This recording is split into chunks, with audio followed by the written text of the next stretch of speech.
And we're on. Hello and welcome to podcast episode 108 of Rope-A-Dope Boxing, where the two Daves are back on a Monday to bring you a review show. I always fuck that bit up. To bring you a review show of everything that happened from the boxing world at the weekend. Before we start, guys, if you're new to the channel, the usual T's and C's are like, share, and subscribe. That's like, share, and subscribe. Yeah, Dave's doing as usual. If you're watching on YouTube, you'll see it scrolling along the bottom. Just do it now.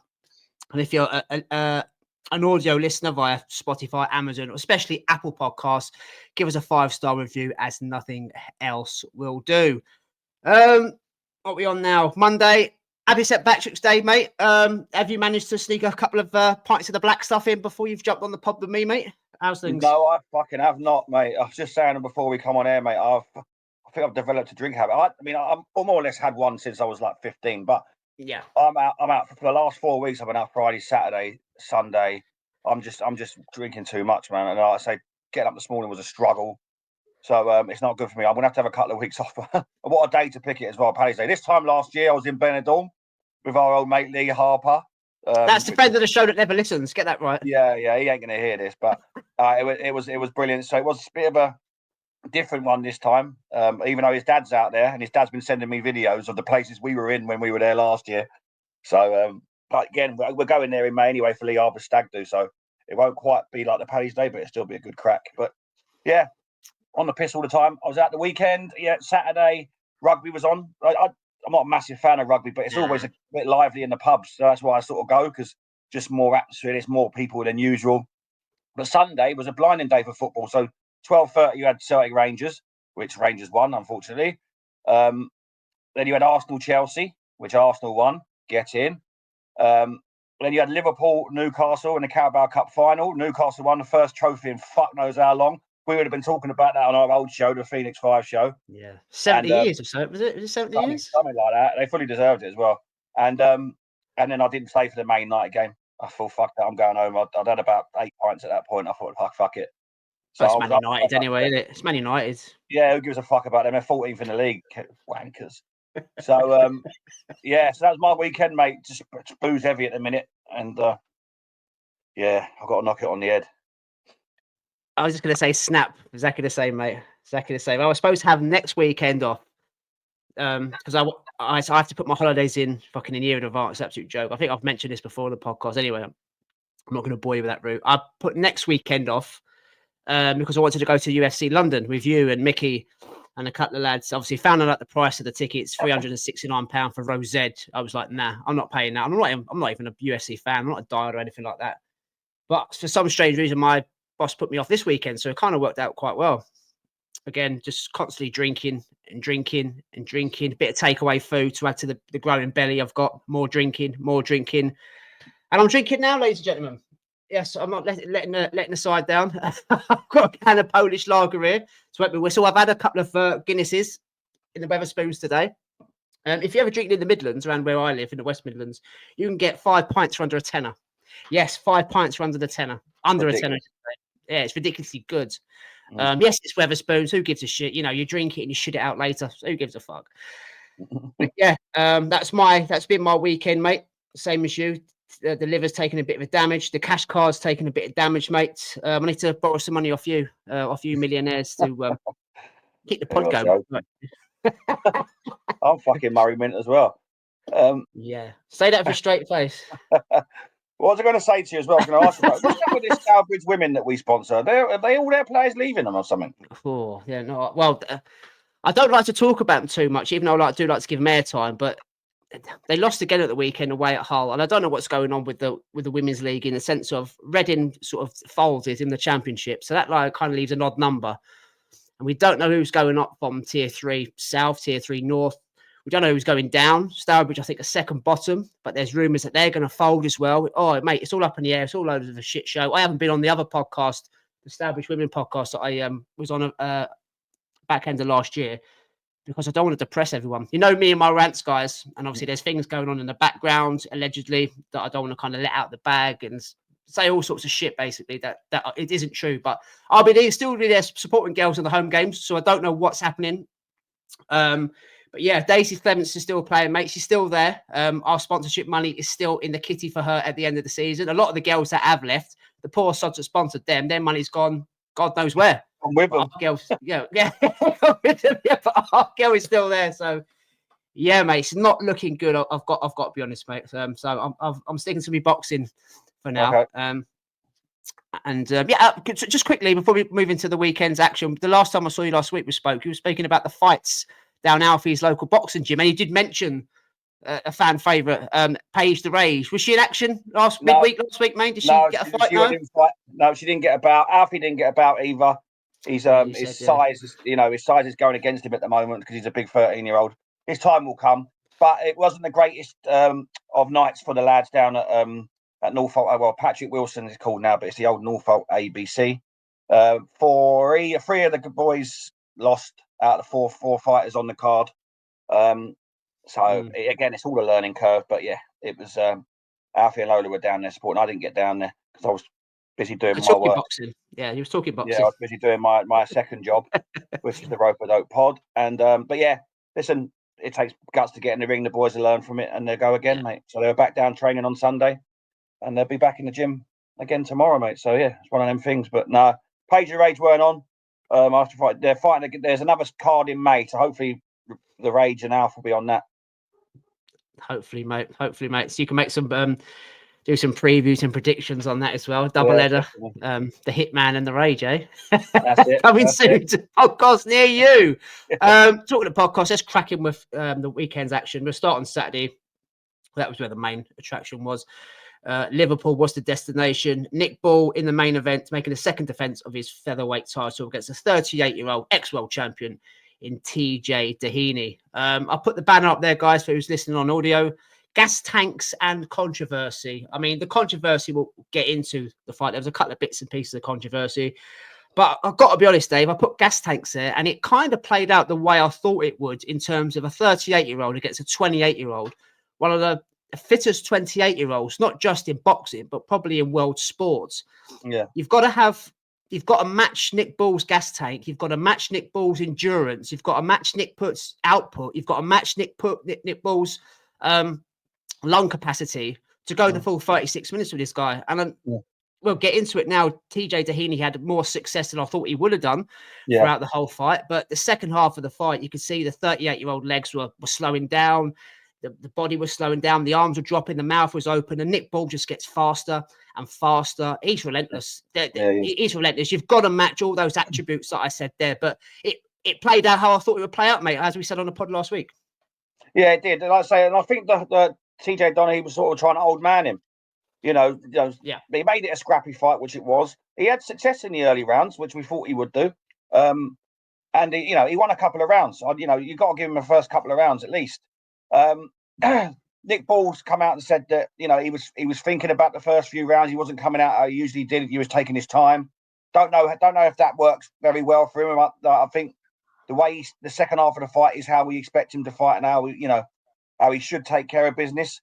But again, TJ Doheny was there for the taking in the later rounds, and that's probably the part of the game plan. Why come out all guns blazing when you can take him late? So it seems like a bit more thinking about. And as we go on, we'll talk about why. I believe that he's having to try and think about his work and do different things, because when he's going in with a guy we're going to talk about after, who they're talking with Inoue, he's going to have different facets to his game.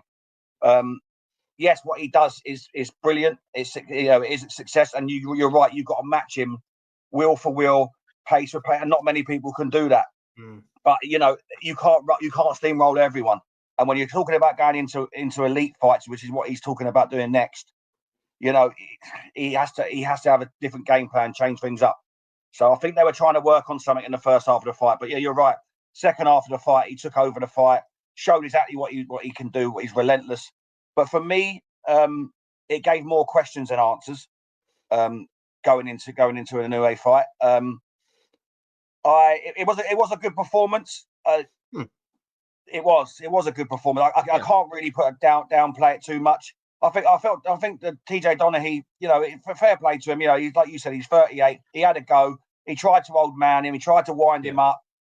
He done everything that you should do at a 38-year-old. But listen, he just run out of gas in the end. He was like when he didn't come out for the 10th round. He was running on steam from probably the 8th. It was his corner that pulled him out. He was gutted. He was upset in the corner because he wanted to carry on. It's probably his last chance of winning a world title. So he was getting labelled a quitter as well. Like in the build up to it. The build up, yeah. In the build up, was getting called a quitter. So you don't want to be getting pulled out. You want to go out on your shield, especially when you're having the things like that labelled at you. But yeah, like I say, TJ Doheny, like you say, it was his last chance. He done what he should do, and he should try and use the dark arts, holding him in a headlock for a little bit too long, winding him up. But like I say, the first half of the fight, I thought he done okay. But again, like I say, there was a good performance from Nick Ball. But me and you, like Mickey was in the group, going how great it was, and that. Me and you sort of messaging at the same time. We haven't spoken. Sort of said the same thing. I don't think that version of Nick Ball beats Inoue. I honestly don't. Carl Frampton's come out and said Ball wins. So did Anthony Crolla. They were all waxing lyrical on TNT about how that's Nick Ball start. And listen, don't get me wrong. I do think Nick Ball causes him problems. But I was watching that fight Saturday night, and it gave me more doubt than prior to that. I looked at that and I thought, yes, he's very good at what he does. Educated pressure, throws lots of shots. He's got a lot of engine. But for me, I think that Inoue times him on the way, and I really do. So yeah, I don't know what you think about that, but that's. Yeah. And also as well, we could talk about the controversy in this as well. Have to, yeah. He's lucky. I mean, he should at least. I mean, I think getting disqualified would probably been a bit harsh, because I feel like Doheny played on that. He did go down like he'd been fucking shot, but he should at least have had a point deducted, at least for that kick, because I've never seen anything like that before. He was holding him in a headlock for too long. He's a fucking hothead, isn't he? He's got a little bit. He's got a lot about him. You know what I mean? He's got a lot of good, but then he's little, so he's probably had to do that his whole life, isn't he? Like, I'm not going to disrespect him, but like little man syndrome. Everyone thinks they can take the piss out of him, and he's had to be a bit of a bulldog, and he is like that in the ring. But he lost his head there. And and what I worry about, well, I don't worry about it because I don't think he'll do it again. But see, if he was in America and like for a world title, say against Ray Ford, he kicks Ray Ford in America, that'll be a DQ. I don't give a fuck what they say. Yeah, that would have been. But he should have had a point deducted. He did get a point deducted anyway in the fight. Yeah, and he should have done as well. He's got a habit of throwing people. I know, again, you've used the size difference. Everyone's bigger than Nick Ball. Everyone's bigger than him. So he kind of tries old man tricks himself, and he's done it a couple of times with Doheny, tried to toss him and throw him. We've seen it in his previous fights, so I've got no problem with that at all. But yeah, going on to the end of the first round, you're talking about the headlock and the kick. The kick was frustration, I think, because I don't think he should have been disqualified. I saw all the comments on Twitter, he should be gone, and you're making the reference to America, and I totally get it. But if we break it down, where Mike Alexander, the referee was standing at the time, he was trying to kind of split, from what I remember. I haven't gone back and watched it. I watched it live. I haven't gone back and watched it. Yeah. From what I remember, he was trying to kind of split Doheny, sorry. I'm still fucking pissed on the weekend. Doheny and Ball, trying to split him up. Obviously, he had the headlock, but he had the headlock gripped in, looked tight after the bell. Yeah. So that's illegal. It's a foul, if you like. You're not allowed to do that. The bell's got. You're not allowed to do it when the bell's on either. He gets split up and things like that. But out of frustration, Nick Ball's booted him as to say, "You don't fuck around with me, mate. You want to try the dark arts? I'll give it back to you." Hence why he got deducted a point later on in the fight for throwing people around. Now, where Alexander was standing, I don't think he saw what kind of happened. The next thing he kind of saw was TJ rolling around on the floor like he'd just been shot. And I don't know whether TJ and his team kind of got a little bit embarrassed by that, because it was more or less just get up and get on with it. I agree. I think both should have got a point just deducted. I think you should have called them both into the centre of the ring going into round two. So, right, stop fucking about. Let's start boxing. But I'm going to warn you both now. This is a world title fight. 1 point off for you and 1 point off for you. You do it again, there's more points coming off. Free disqualifications, and it's game over. I don't know the WBA rules and whether they hand the title over to TJ based on the disqualification. I don't really know.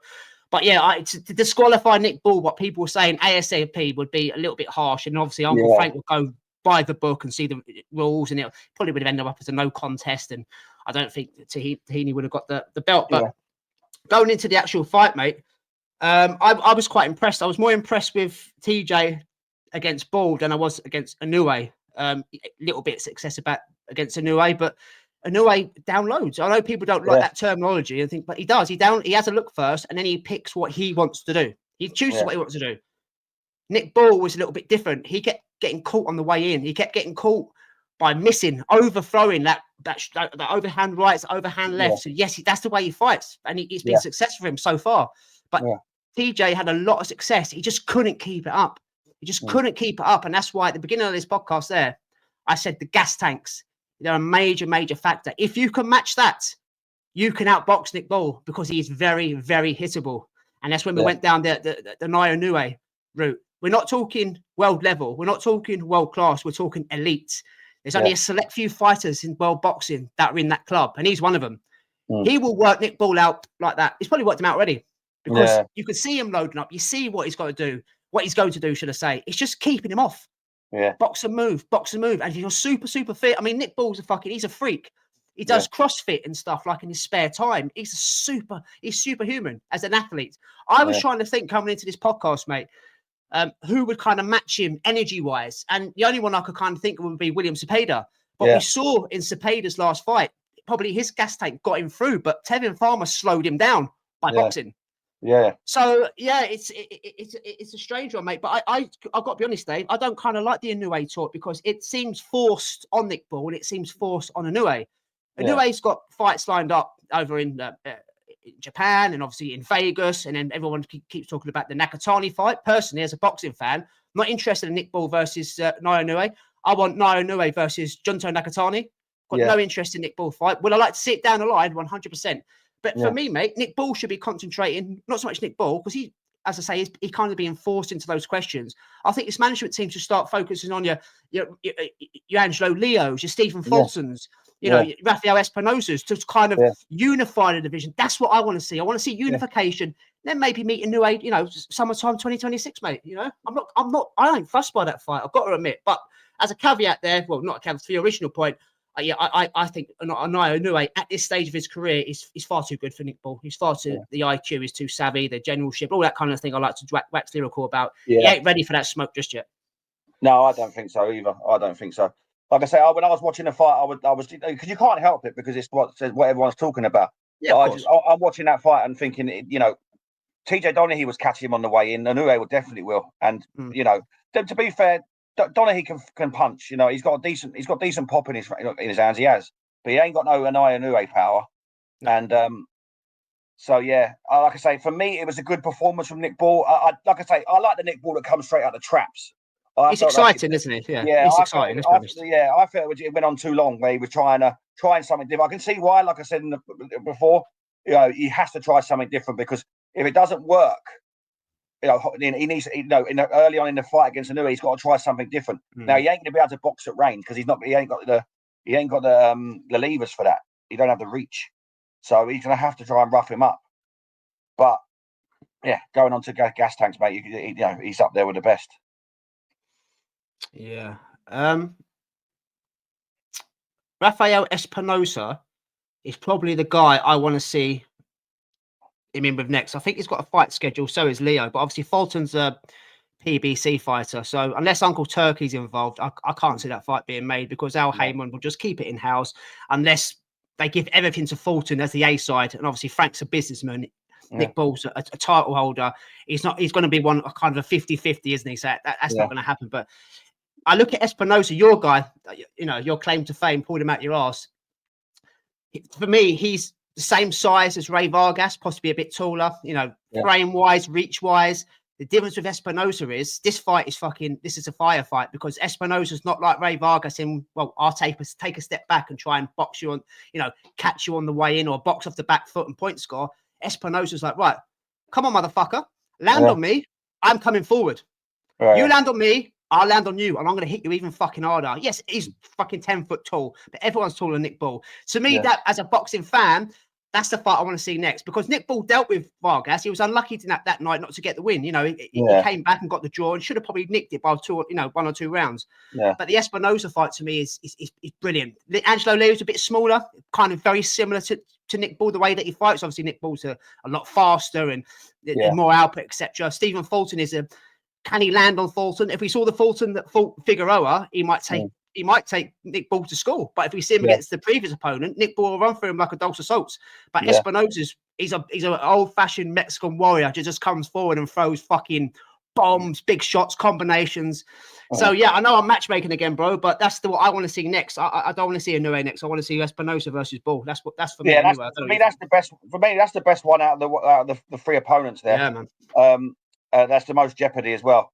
I can see how he can beat Fulton. Like I say, but then not the Fulton of Figueroa. I think that was a great version of him. And for me, it's probably, if I'm looking at it, that the 3 of them there, I think his hardest fight is Espinosa. Then it's Fulton. Then it's Angelo Leo. I think Angelo Leo is probably the one that I think he could win the most. I mean, don't get me wrong. On his night, he could beat all of them. Get on given. But Espinosa, like you said there, I think Espinosa's most jeopardy there. One, because he's so tall, he's got long levers, and he'll stand in the pocket. He'll plant his feet and fire back. Fulton's not doing that. Fulton will be on the back foot, plenty of movement, and pot shot him, pick him off. Yeah. But yeah, all of them fights will be great. But it seems very strange to me how no one's shouting them names from the Ball camp. It all seems to be stemmed just at Inoue at the moment. But yeah, like I say, they're all great fights, and like I said, I'm with you. I think he should be looking to unify, looking to go undisputed, then do undisputed versus undisputed Inoue. I know he's got to have 3 more fights. I don't know how long, whether there's times on their side for that with Inoue. Yeah, but definitely. But definitely. Yeah, I think that's a better narrative. But there's so much jeopardy there that if Nick Ball goes against them 3, and loses, then the Inoue thing might be off the table. That's the only thing that they're probably looking at. Yeah, I agree, mate. I agree. Only time will tell. Again, he's only 28. He's got a good 6 or 7 years left. Nick Ball level, so, it's more Inoue. Yeah, you're right. Yeah.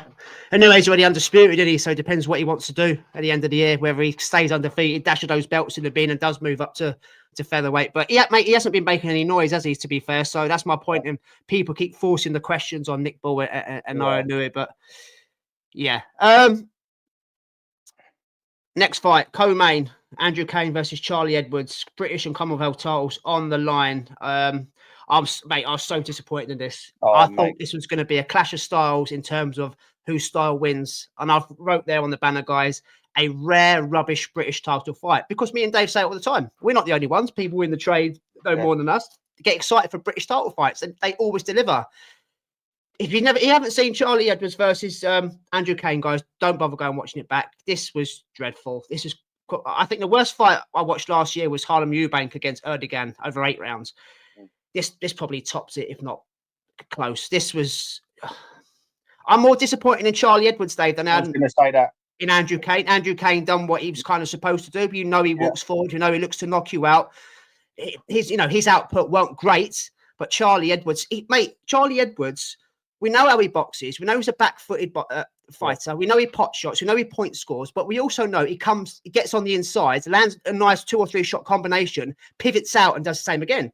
Yeah. He's a hit and not get hit fighter. Totally get it. And he started really well. His first 1 to 3, I probably would have given all 3 to Charlie. Yeah. And then for the next 7 or 8 rounds, whatever it is, Dave, he looked petrified. He didn't. Yeah, and I say he did nothing. He did nothing. He just ran. And I don't like using that terminology because they do and I don't. But he ran. No, and so you're giving those rounds to Andrew Cain on activity, on coming forward and stalking. The last 2 championship rounds, I'd give to Charlie. But Charlie threw that away, Dave. He threw that away by literally doing nothing. And Stephen Smith was in that corner. Yeah. Throw your fucking hands, he was saying. Throw your hands. Let your hands go. Just ignored him. Odd. Very odd performance. Very disappointed from Charlie, mate. Very disappointing. In this episode, we're going to have the KO of the year so far, the worst fight of the year so far, and the robbery of the year so far. All in the same podcast. This was the worst fight I think I've seen in years. And you know what? It's nothing to do with Cain. It's all to do with Charlie Edwards. I was so disappointed. I was fucked off with it. See, that was so bad from him. So poor. Now, we talk about back-footed fighters. Shakur Stevenson gets a load of shit, and he's never fought like that ever, and he gets accused of running. That was running. Even the fucking DJ was playing all running songs in between rounds. he was, and he was yeah. right. Honestly, I'm really pissed off with Charlie Edwards because I thought he was fantastic in his fight leading up to this. Really, really good. We're waxing lyrical about his feet, his movement, his shot selection. He was desire, like you said, in the first couple of rounds, he was good. Then he I don't know whether he felt a shot or but he looked fucking petrified to take a shot, to engage, to do anything. And then he was just throwing single shots. But that moving and then going one way and then going all the way around the other side of the ring, I felt for Cain because Cain was trying to make a fight of it. And then he's going backwards for Charlie Edwards to come forward, and Charlie Edwards going back. Honestly, it was a fucking disgrace. And it wasn't Andrew Cain, it was fucking Charlie Edwards. And like I said, I don't like to dog him because I actually like him and I like what he does, but that was fucking poor. That was really poor. And you know what? He's gonna struggle to get any type of work from that now. He will get work, but no one's gonna go. Why would you want to go and fight against that? Honestly, I'm really fucking disappointed in him because he has got all the skills, plenty of move. And don't get me wrong, he kept that up all night. He's got talking about gas tanks. He's got a decent one as well. But he has, yeah. But that was poor. And do you know what? And it ended up being, because of the way he was fighting and the way it was going, it ended up being a close fight. But it shouldn't have been. And I'm so glad that Cain hand was raised purely for the fact that he was the one that was wanting to fight. He was the one putting the pressure on. Yes, we talk about hit and not get hit. That's bollocks, though, because many a fighter can get in the ring and do what Charlie Edwards done and just skate around the outskirts of the ring all night long. But no, and like I say, we like the sweet sides. Don't get me wrong, but that wasn't that. Because it was more footwork than anything. He didn't throw his fucking hands. He didn't let his hands go. And I say, this is the first time I've looked at a fight and I thought, no, fuck that. That was poor for the fans as well. That was poor. Listen, don't get me wrong. If you take a shot and you think, oh fuck that, fair enough, but not like that. That was pure running. And like I said there earlier on, Shakur Stevenson does that. Keyshawn Day, any one of them Yanks do it. They get absolutely scrutinised, ripped in the boo, and the boos were correct. They get absolutely ripped. Shakur Stevenson gets so much stick, and he's never fought like that, ever. And he gets accused of running in every one of his fights. He gets a lot of shit. But that was running that there. And that was the word, like you put it there, rare rubbish British title fight. And it fucking was. And it was only one because of one fighter. And I don't say this lightly. I'm glad he lost based on the way that he performed there. And I know it ended up being close, but not for me. Split decision. I can't believe it. It was awful. Awful. Yeah. I think you summed up how most fight fans feel, mate. You probably put the nail on the head, mate. He probably felt a punch off Cain and didn't fancy it. Because I just don't understand why all of a sudden after round 3 the activity dried up. And for Stephen Smith to shout it over as well several times in the corner, basically say, "Come on, let your hands go. You're going to lose this. Yeah. Just keep your boxing. Punch and move, get into range, punch and move." Yeah. Nah. No, I haven't seen any interviews with him since. I don't know what the reason is for it. Andrew Cain was talking to Sonny Edwards during the fight, going, he's not engaging, and Sonny Edwards was shouting back to him, "You've got to land on him. You've got to land." What the fuck? I know Sonny Edwards was a similar type of fighter, but fucking hell, not like that. Not like I say, you can't justify that. You cannot justify. And like I say, the boos and everything that he got, he fucking deserved, because that was, honestly, I couldn't believe what I was watching. Like that was terrible.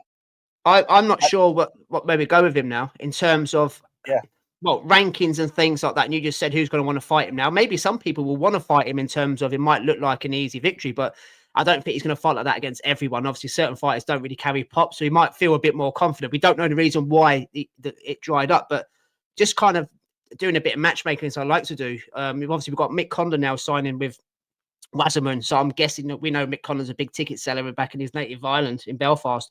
So if we do get the Warrington versus Mick Conlan fight, whether it be in Leeds or whether it be in Belfast, loads of tickets are going there. And you could kind of sell, you could put Charlie as co-main if you like. I know that's probably not a great fight to have as co-main against a Jason Maloney or something. Do you know what I mean? I'm just kind of clutching at straws a little bit because I don't know where he goes. I think he'll have to skip doing these kind of contender fights because no one's going to watch him. You need to put him on a card that's got a name on it. Yeah. And obviously Conlan versus Warrington would be I don't know where we go. Obviously Andrew Cain, he picked up a WBC bullshit silver belt with it as well. So he'll go up in the ranking. He'll probably replace Charlie Edwards now in the rankings, and he might get a Rung Versailles fight or something like that, that back end of his career. But yeah, very, very disappointing from Charlie, mate. So it'd be interesting to see what Callie and Nissa Sauerland do with him going forward. So we'll move on to the next fight. Brad Strand against Ionut Baluta. I've put there, guys. Brad left stranded. You see what I've done there. And Dave, you mentioned about robberies in your little gambit earlier. I'm guessing you're referring to this fight.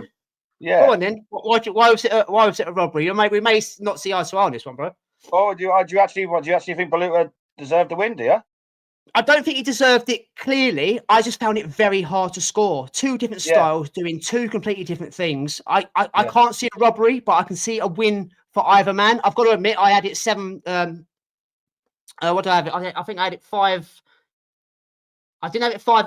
Well, I had it because I wasn't scoring at the time, but I remember having it 1 because it was over 10 rounds. I had Brad Strand 1 up, and then I remember saying to myself, well, if I've got him 1 up, then you've got the 10-8 round there for the dubious knockdown, which kind of makes it a draw, or it makes it a 1 round to Baluta. But no, I didn't think it was a robbery, mate. I've got to admit, mate. Go on, explain why you think it was a robbery.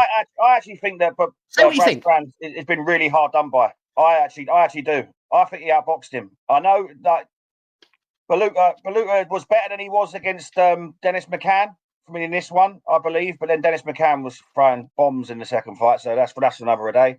But no, I think he boxed very well. I think he had him on the end of the jab. I thought, I'm catching him on the way in. I had him clearly winning, and and what makes me the judges' scorecards, they were all over the place as well, which means that no one really knows. Now, don't get me wrong, I'm not always right. Disgraceful, Dave. One of the judges' scorecards. I've just said it. Sorry to interrupt, mate, but I've just said it's close. One score. Well, one score. I did write it down in my notes. One score gave it 98-91 Baluta. That works out, even with a 10-8 in it. That works out at 8 rounds to 2 for Baluta. Now that's a robbery. That didn't happen. Yeah, I've got to admit, that's shit judging. That's 2025 modern day boxing judging in the UK. Disgrace yet again. Sorry, I had to get that in, but because that literally didn't happen. That's why I'm sort of saying it's a robbery for a scorecard like that. Now, listen, if you could justify how you scored it, and that's perfectly fine. But I think that Brad Strand boxed very well, and outboxed him. Yes, Baluta had his moments. Don't get me wrong, but for me, I thought Brad Strand clearly won that fight. At the end of the fight, I didn't think there was any sort of jeopardy there.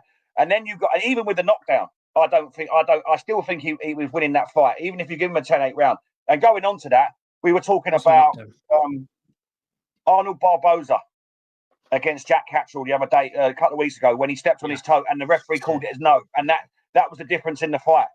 Now, this was exactly the same when the referees has called a knockdown. And that's a fucking disgrace. It just looked for me that Brad Strand was just so much bad luck. That just nothing was going to go his way that night. And for me, like I said before, I thought he outboxed him. I thought he had a good game plan, kept him on the end of the jab. You know we're going to get from Baluta. He's going to come in, he's going to swing shots. And yes, he had elements of success, but the cleaner work for me was coming from Brad Strand. I felt that Brad Strand controlled the fight. When it came to the end of the fight, I think that Brad Strand, I didn't have any sort of doubts that he could lose this. Even with a knockdown, I thought, no, listen, and don't get me wrong, I wasn't talking about 98-91. But I think he'd done enough to win the fight. And then all the scorecards came out, and then, like you said there, and then it was just a fucking shambles. But if I'm Brad Strand, I'm calling for an immediate rematch. Yeah, I agree with that. And it does need, and not in the sense of a robbery, because again, this is where it kind of gets hard. Brad Strand boxed. He's done what Charlie Edwards should have done. He's boxed how Charlie Edwards should have boxed against Andrew Cain, if you're honest, because Baluta he's an all-round fighter, but he is a coming forward fight. You see him throwing loads of shots from all different angles, etc. Yeah. But he won the early parts of the fight. To me, he won the back end of the fight for me. But those middle bits again for me, Dave, yes, defensively very good as well. But nobody's really talking about Brad Strand's defense. A lot of those shots were landing on the gloves and on the elbows and things like that. Okay, that's what I was going to say. Sorry to interrupt, mate. That's what I was going to say. Baluta throws lots of shots, so it smoke screens people into thinking that he's landing. So maybe I need to watch it again. It's why that can be scored that way. Yeah. But he didn't land. He didn't land as much. He didn't land fully, cleanly at all times, as his shots thrown would suggest. And I think that smoke screened a lot of people as well. That's my point. Maybe I need to go and watch that again, because I personally haven't got from one. I've only watched it once. I've only seen all the fights Yeah. once. I haven't got a problem with him winning it, but obviously the reaction on Twitter, your reaction as well, maybe I have missed something. Going from memory, those middle rounds, Baluta was throwing so many shots. Maybe I've gone more. I know I'm an advocate for clean and effective work, but because the output kind of dried up a little bit from Brad Strand, and I'm looking at the aggressive front-footed throwing of Baluta, maybe I'm missing the clean and effective work. Maybe he was landing too much on the gloves, and I'm giving him the 10-9 rounds based on that. But you just quickly, mate, you have made another valid point on the knockdown, referring to the Arnold Barboza fight. That 10-8 rounds swings it in favour of Brad Strand, as well as, forget that 98. No, we don't need to forget. We shouldn't forget that 98-91 scorecard, because that needs to be highlighted. This was for, again, WBO shit European title, the one no one cares about, but they're WBO affiliated judges. So you've got one fighter, one judge, sorry, this is a split decision again. So you've got one judge looking at 98-91 Baluta, WBO affiliated, with another guy looking at it 97-93 Strand. Yeah. Why are you two guys working for the same organisation looking at the same fight but scoring it completely differently? And I don't want to go into a tangent, guys, and rants about universal scoring systems, but maybe we do need it again for fights like this. But I'm happy to admit, I looks like I might have got it wrong. No, but listen, there is no right or wrong, mate. Like I say, there is no right or wrong. And I very rarely go back. I like to give the reaction of how I see it, because, to be fair, make it what it will of judges. Judges don't get a chance to see it back. They've got that's how I like to look at all the fights. Just give you my instant reaction, whether it's right or wrong. And you've given yours. And listen, like I say, Baluta did throw a lot of shots, but I don't think he landed a lot of shots. I think Brad Strand's defense, like you said earlier, was very good. But the 97-93, I can live with for Strand. I could actually live with him. But again, this is boxing. It's the wild, wild west. And these how many rounds would you give him? How many rounds would you? Sorry, mate. How many rounds would you give Baluta then? None, or? No. What was it? I said 97-93. I could live with, but I would say 3-4 rounds. Because I think Strand started very well off the jab. Like you said, the middle rounds, Baluta, they've got a confidence and pours forward like he does, throws lots of shots. But I do think that the eye-catching shots were coming from Strand. But I do think that his defence he had a decent enough defence. But maybe the judges were seeing them as scoring shots. I can only think that's what it is to see some scorecards of what. But listen, it is what it is. But if I'm Strand, I want to run that back straight away. But Baluta, I'll tell you what, Baluta's had a lot of, but he's a good fighter. But he's had a few. I mean, his fight with Andrew Cain, that was another close one. He seems to get a lot of decisions in the UK, Baluta. Yeah. And he's the away fighter, by the way. He's the away fighter, isn't he? So that's what I'm saying. It's a strange one, because he seems to get a lot of rubber to green, as we would call it, in the UK for not being a home fighter. Yeah, he does. And he got the rematch with Dennis McCann after the first one.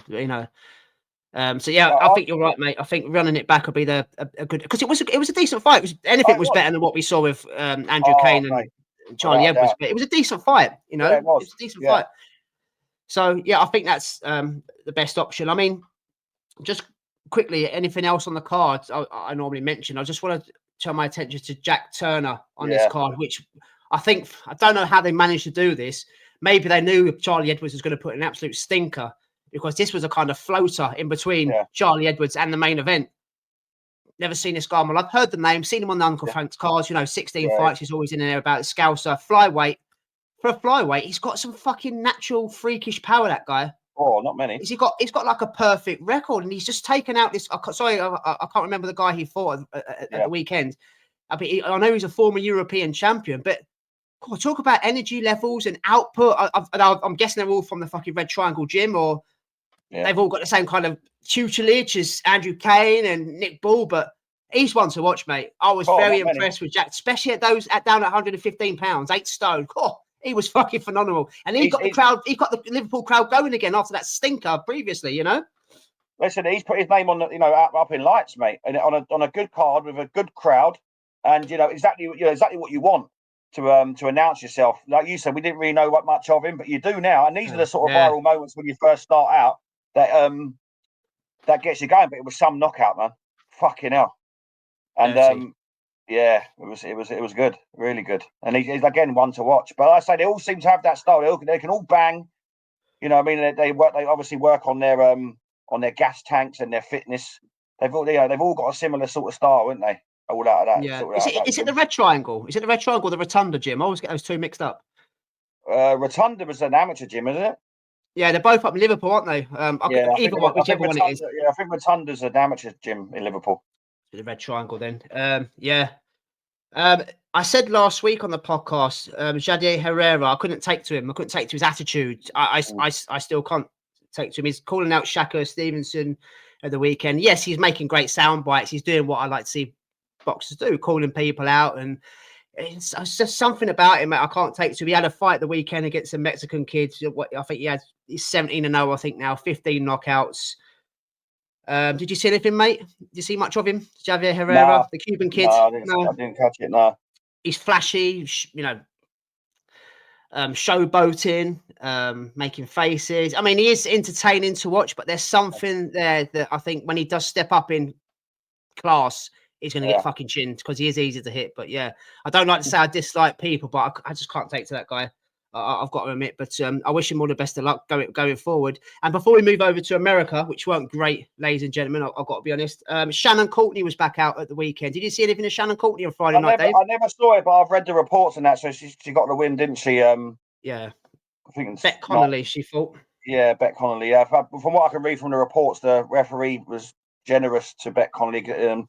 I think Shannon Courtney was catching her clean with a good few shots, wasn't she? There could have been a stoppage there on the cards, but the referee let it go. But we'll see what she's doing. Yeah, she had that leg injury, didn't she? And she looked absolutely awful last time out. Obviously, she's not with Matchroom anymore. She was on that boxer show. I don't think she's affiliated with Ben Shalom anymore. She's fighting now up at super featherweight, I think it is. Obviously, former world champion. She's along the Ebony Bridges line. She'd never been a world champion. She's just a domestic level fighter, really. Let's be totally honest about it. But I went back and watched it on Saturday morning. And she looked okay. I mean, don't get me wrong, Bet Connolly's got so many losses on her resume, but she's a girl that kind of takes girls distances. She's very rarely gets stopped and she gives you rounds, but much better for me. I don't know how far the journey's going to go anymore, mate, with Shannon Courtney, but it was a better performance on Friday night than it was the previous, 2 or 3. Yeah. So, interesting to see what Shannon Courtney does going, into the future. Right. I said about I said an American card, Eddie's card over in Florida on Saturday night, late night on DAZN. Ammo Williams was the main event. And I've put there, Ammo needs a name to be a main event. He took on Patrick Volney in the main event. Part of his rebuild, as I called it last week, and rubbish crowd, rubbish fights. Ammo Williams, to me, Dave, he's coming across a fighter to me. He's a good fighter, but he's boxing at his opponent's level. Yeah. When he fought Hamzah Sheeraz, that even though he got beaten, he got stopped. I think he performed really well. Success against Hamzah. Yeah. He was making Hamzah think. He looked good. He looked up for it. This was okay. Yeah. This was. I can't see it. I'm going to struggle to wax lyrical or make a good review about this. Got nothing against Ammo, but this was nothing more than okay. And I'm struggling now to find worse kind of sell Ammo going forward. Who does he fight next? Because I lost interest halfway through, mate. I've got to be totally honest. I don't know what you thought. I mean, round 6 was okay because they both got rocked. So I think round 6 was a sort of a highlight sort of round for the fight, but that was the only time it sort of caught fire. It sort of dimmed a little bit after that. But I think he started the fight well enough. I think Volney, isn't it? Volney. Yeah. He was waiting too long. I think he's 38 as well, wasn't he? So I think he was sort of trying to manage the fight and try and take it to make sure he gets to the later rounds. So he was taking too long. So Ammo Williams was firing a few combinations and looking okay at the start of the fight. But for me, with him, he just sort of stayed at the same pace through the whole fight. There was no going through the gears. There was, going for the stoppage.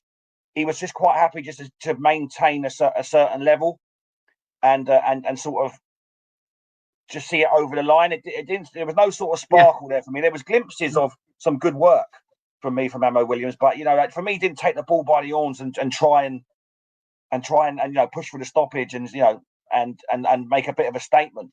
So what he's done now is he's sort of he said we're looking at like what you said there. They're switching off and thinking it's a bit of a dull performance.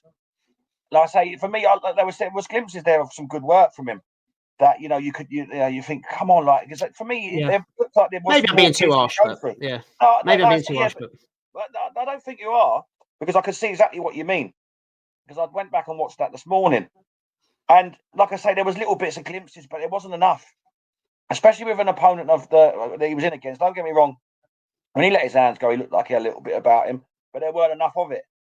But like I say, I wanted to see some gear changes. I wanted to see a little bit, working your way into a fight, going through the gears, changing up the levels, and putting on a bit of a performance. And it wasn't there, and it didn't. And like round 6, we thought, here we go, because he got rocked.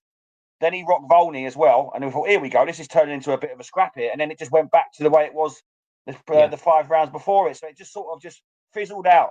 I thought round 6 it could have caught fire, but it sort of fizzled out. So it's ended up being, like you said, an okay performance. Like I say, there is stuff there with Ammo Williams, but I'm yet to see that next step, that sparkle with him. I don't know if it's there or not. I just worry that he's just one of these run of the mill fighters who's just going to just do enough, and like I say, it ain't really crowd pleasing. It's not great to watch, really. Give him a contender next rather than an opponent. Give him a Denzel Bentley or something like that, along the lines of the 5 versus 5, where he seems up for it. He knows there's more jeopardy there. There's more on the line. Yeah. He's better than that. You're better than that, Ammo Williams. I'm not jumping off the train just yet, but yeah, it was an okay performance. No one's saying that you lost a fight or anything like that, but as Dave said there, and I agree with him, you just need to show a little bit more, because you are better than that. Yeah. Co-main, I think, should this have been main event? There's a lot of noise in the arena for him, even though it was I think it was the Carib Royale or whatever it was. He's a bit of a name, if you like, coming off that Canelo defeat. More people know of him now. Edgar Berlanga, he's flash and brash and all that kind of thing. He's got the power, which we saw on Saturday night. First round KO of his opponent in Jonathan Ortiz. But he missed weight going into this fight, Dave. Well, I think it was about a pound and a half. Said he had the flu, so it's more or less like I couldn't be bothered to make weight. His opponent looked like he'd had liposuction. It looked like he lost a hell of a lot of weight. I mean, I think he was 38 as well. I think he's the back end of his career, and he come across as the kind of opponent in the end, one of those 16 opponents Edgar Berlanga just blasting out. So obviously when he went up to fight like the likes of a Steve Rolls, who is a decent B-level fighter, they kind of worked him out and stayed away from that big right hand. Ortiz just walked straight into it. And it was, don't get me wrong, it was fucking, the knockout was fantastic. He put him down 3 times. Should have been stopped after the second one because he was badly hurt. But yeah, we said last week, Dave, what can we say about this? Because Edgar Berlanga's gone in there and done exactly what he's supposed to do, what he should have done. But against this level of opponent, we're kind of, not us per se, but we're kind of poo-pooing him, thinking, well, we need better opponents than that. Just come off a Canelo defeat. You just waxed lyrical about, open top buses, about you've gone the old distance with him. You need better fighters than that. But I don't know what's going on with him and Eddie as well now, mate. Eddie doesn't seem to give a fuck about Berlanga, so I'm not sure whether the matchroom thing's coming to an end. But if it isn't coming to an end and Eddie is losing patience with him, fucking feed him to Diego Pacheco. Yeah. But yeah, I'm jumping the queue, mate. But yeah, what did you reckon of Edgar's performance on? The thing is, right, if you didn't know the Edgar Berlanga of, like you said, 15 fights, you'd be going, wow. Like we're going to say about Callum Walsh after this. They've both done exactly the same thing, but we're looking at Ed Berlanga thinking, fucking hell, we've seen this before, like, because of where they are in their careers. Like you can get excited for the first 10, 15 fights when they're doing this sort of thing. But like Edgar Berlanga, yes, he lost to Canelo. He went on a world tour for a loss, all that sort of stuff. But it wasn't a defeat where you'd have to come back and fight an opponent like this. Not for me. It wasn't like that. But again, I've said this before on here. We'll give him the first one after a defeat. I'm okay with that. He cannot have then people calling this guy a tin can, this Ortiz, and he looked like one. Latvian bin man. He was in that bracket, and he fucking was. He walked straight onto the right hand, and like you said, the referee was poor for me. Referee could have got him really hurt. Yeah. And he's done exactly what he should do. But this, like you said, this cannot happen again. If it's not a name, then I'm just not interested, because that type of opponent, the first 16 fights, what it was, he's going to do that to them. He learns nothing from it. We learn nothing from it. He gains nothing from it. Do you know what I mean? So, yes, Pacheco's and Billy's. Let's start with them now. Caleb Plant's the names have been thrown about, isn't it? Caleb Plant. He's actually called Plant out. I can get up for that. I can get up for that. So yeah, if that's the next fight, then so be it. We'll give him this one. But yeah, he's really deja vu from when he first came onto the scene. The guy walked straight at him and got banged out. But yeah, if Plant is the one next, I can get on with that. I think Plant beats him though. I'll say it here before we go any further for that. Plant beats him, stops him as well. Yeah, I agree. I 100% agree.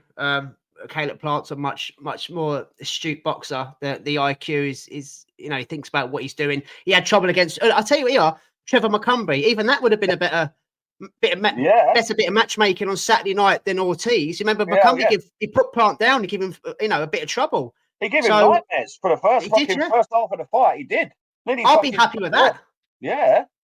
So he's just come to my mind now, saying back Caleb Plant. But yeah, I agree. I think Caleb Plant beats him. I think Diego Pacheco absolutely destroys him. The thing with Diego Pacheco, as I keep saying, like a broken record, he's a bit like Inoue to an extent. You hurt him, you piss him off, he fucking comes at you.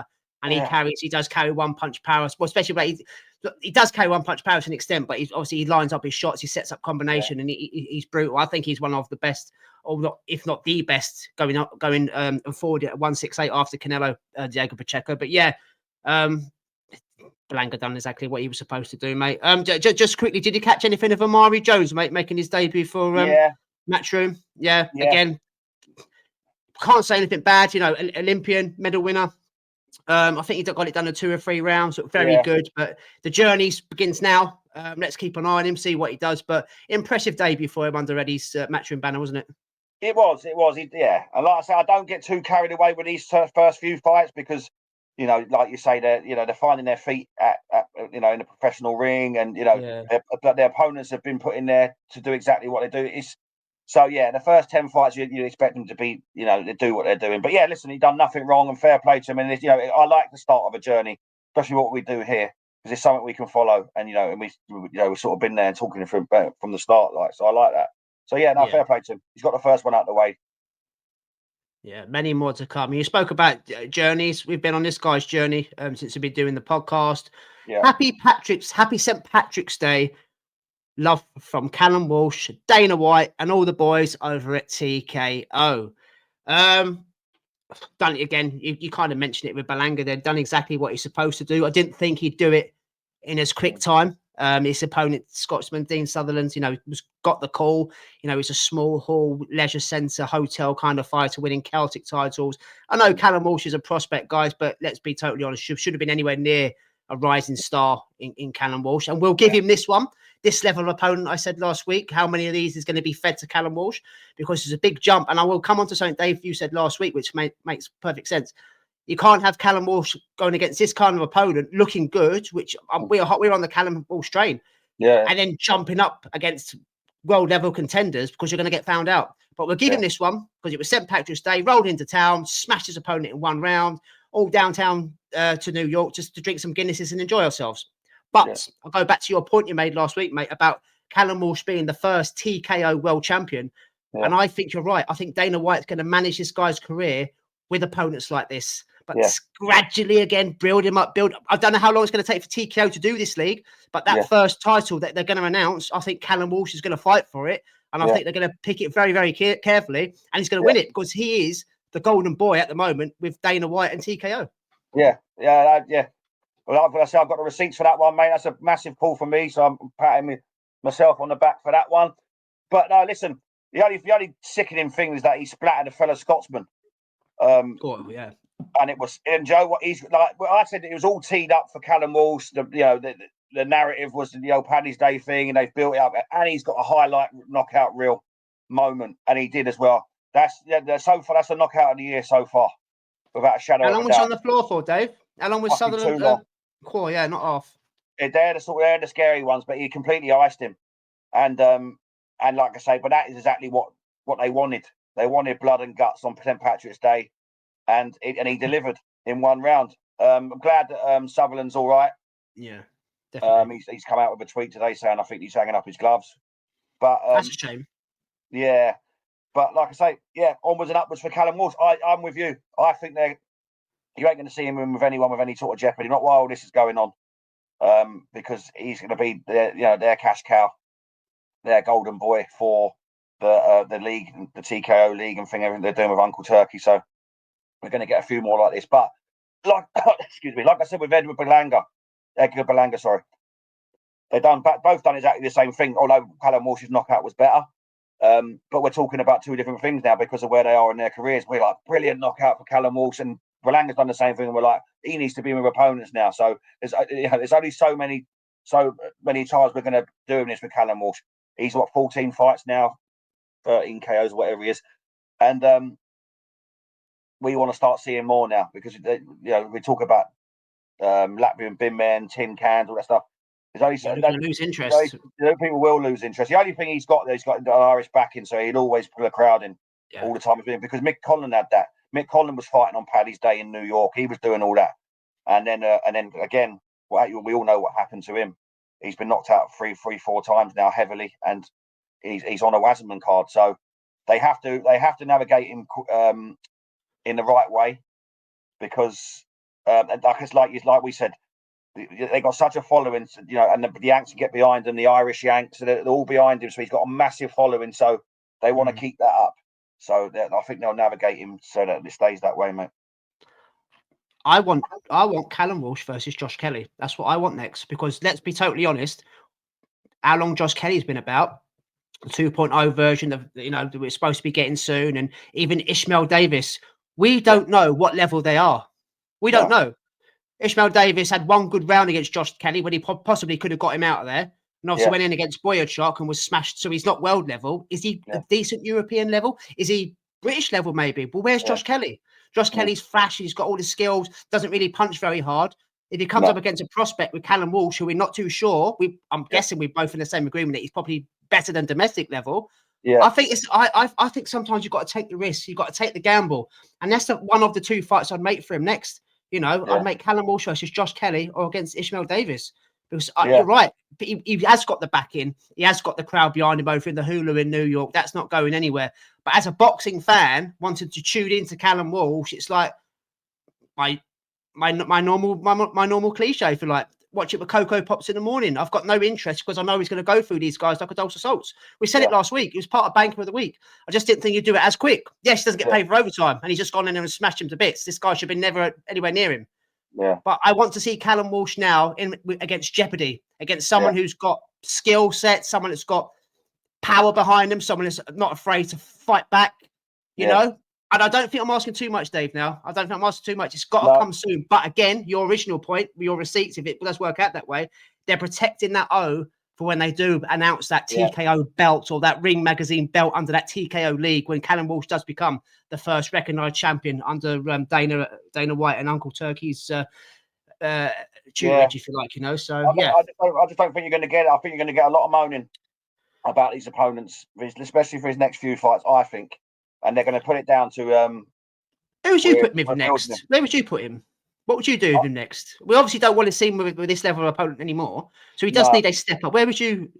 I like what you said. I like the names you thrown out. I just don't see it. I just don't see it happening. I think they're going to keep him over there where they can sort of not say control him, but they can navigate. Basically, control him. Navigate him into a position. There's plenty of domestic fights that he could have over here to see where he has, but there's no talk of him wanting to fight for the British, the European, the Commonwealth. There's no talk of that, So he's being built as an American star. So that's and that's where he'll be, and I think that's where he'll always be all the time he's winning.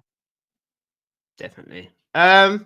Performance of the week, hard one this week, I think. Where you going, mate? What are you thinking? Charlie Edwards. No. Yeah. I'm going to clip that and put it. I'm going to clip that and put it on Twitter and watch the backlash you get. Nick Ball, not for me. I thought it was a good performance. I wasn't overly sold. That was Stan and Nick Ball, wasn't it? That was a customer. It was. Just like I say, I had more questions than answers. Maybe it's because of the names he's being thrown out against. Maybe that's what's made me think. Maybe I'm thinking because of who he's going to go in with next that he's not. Maybe I can see where he can lose, and maybe that's put a little dampener on his current performance. If them names weren't coming up next, maybe I would have seen this performance how everyone else has seen it. Maybe it's subconscious. But it made, I didn't think it was a good performance. I didn't think it was a great performance, and maybe that's because I'm thinking I can see ways where other fighters can beat him. Maybe that's what it is.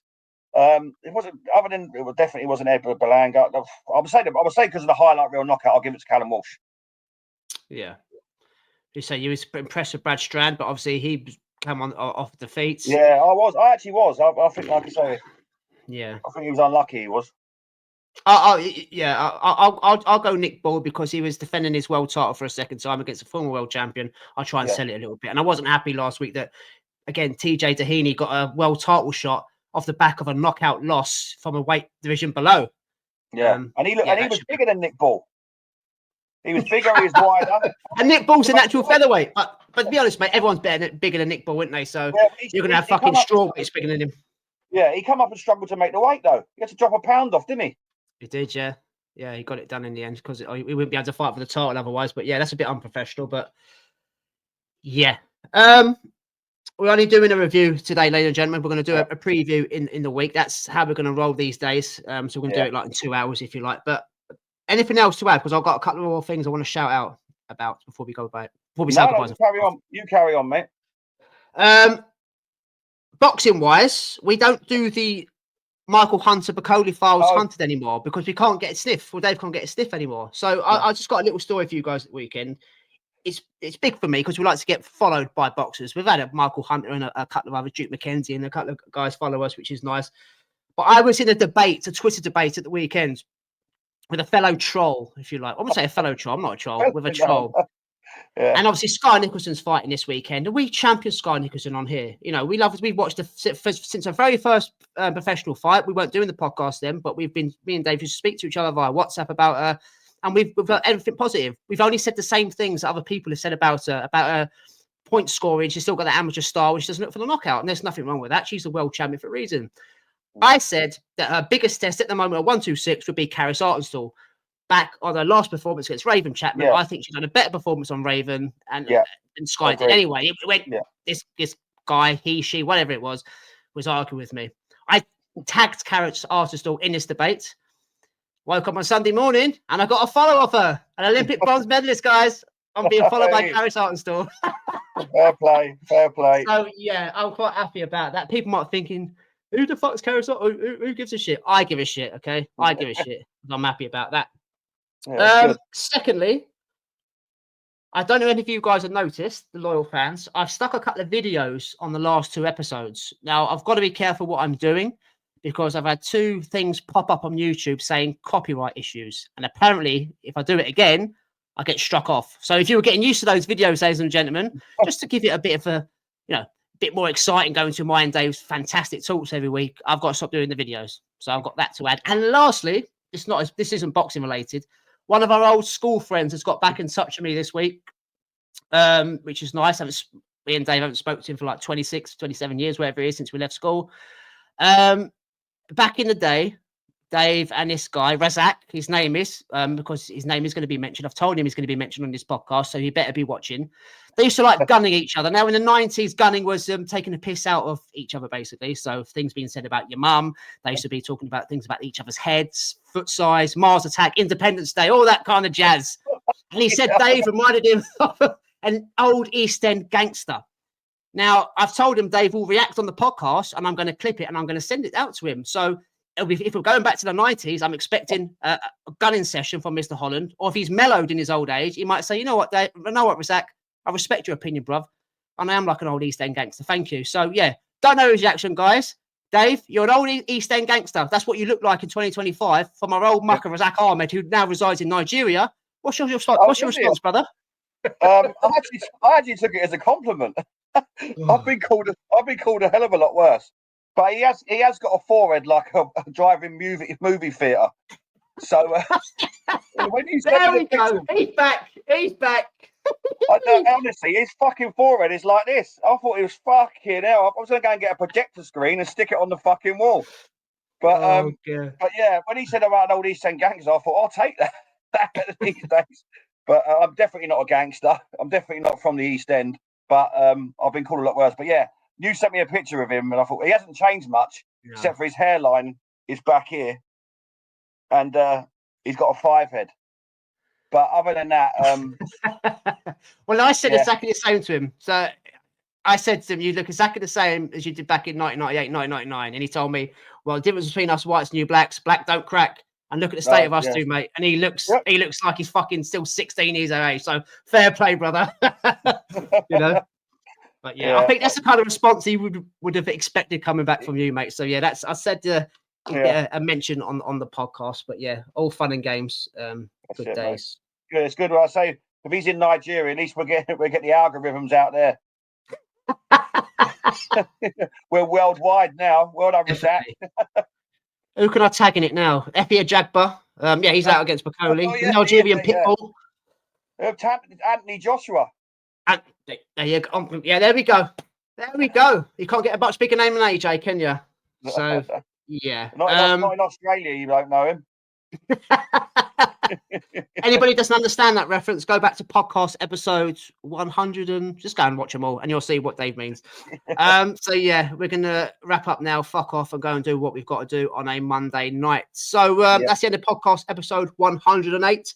We will be back midweek for our preview show. I think we've got George Kambosos fighting Sky Nicholson. I think that's probably the best fight on the cards. Who else we got? It's quite a quiet week, Dave, isn't it? Weekend this weekend. What's happening this week? No. Yeah. No, but we'll be back anyway. And obviously, your David McDonald's, your Winners Weekly Wager, Prediction League, and all that jazz will be involved as well. So until then, stay safe, have a great week, and we'll see you midweek. Dave, take care, mate. Have a good one. Jimmy, out my car.